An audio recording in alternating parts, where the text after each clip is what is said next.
Lastly, I want to talk about citrus because, oh boy, Logee grows stuff in tiny little pots forever. We're masters at it. Is that because we're lazy or we just never get around to it or what? This is a Meyer Lemon that wants to tip over.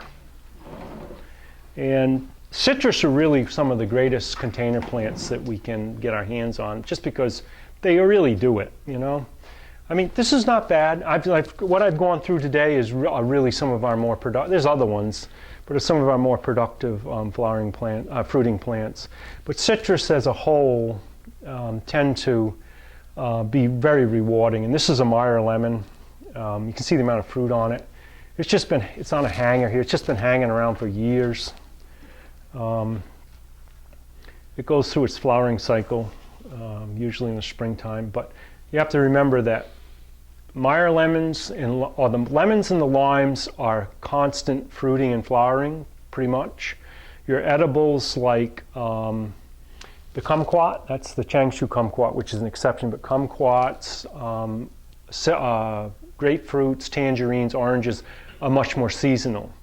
So, and they're a little bit slower growing. So if you're trying to grow one of those, you got to remember there really is a flowering cycle on that you need to pay attention to so you don't prune your flowers off, and you're not going to get this constant blooming. And we had talked before, there was a question asked, does this slow down the flowering of it? And the answer is yes and no. Yes, in that the plant has to go through its ripening cycle before the buds on these new growths will form, but if the plant's big enough, it won't make any difference. It'll just keep doing it.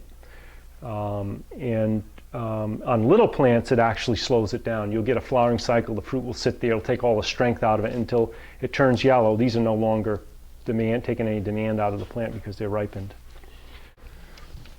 So we're gonna pick off some of these lemons.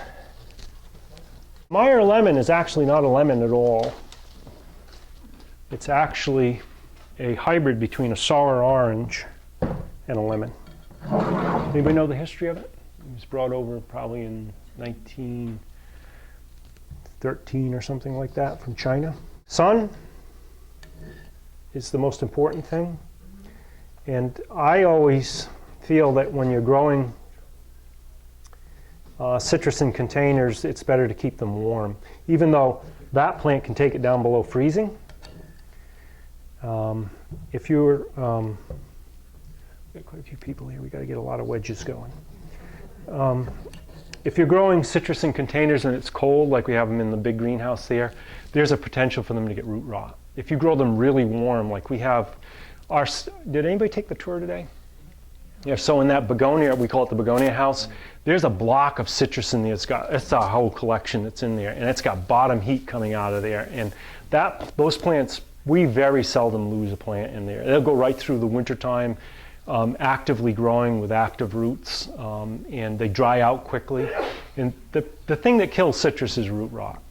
And they're very, very prone to it. If you've ever grown one and you're going through the season and it gets up to like February, March, and then all of a sudden all the leaves fall off, you tap it out of the plant, you tap that plant and you did water it properly. You tap it out of the pot, you'll find that the root system's collapsed. It's all just brown and dead.